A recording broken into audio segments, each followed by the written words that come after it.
Instagram voice message not working, fix audio DM problems.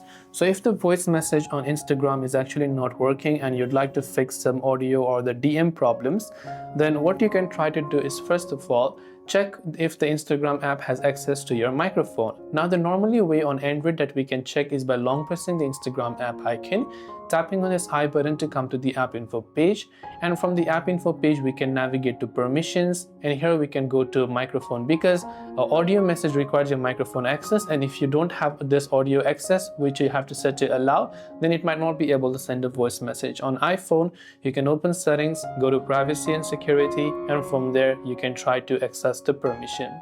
Another thing you can do is just try to check and try to send an audio message and see what kind of error you're getting. So it might say the microphone access is not enabled. When it says that, whenever you're asking for a pop-up, just try to enable the microphone access from there and see if that helps you. Go to your Play Store or App Store and also update the Instagram app to the latest version. Hopefully one of these may have helped to solve the problem. Thanks for watching. To subscribe for more tips and tutorials such as these.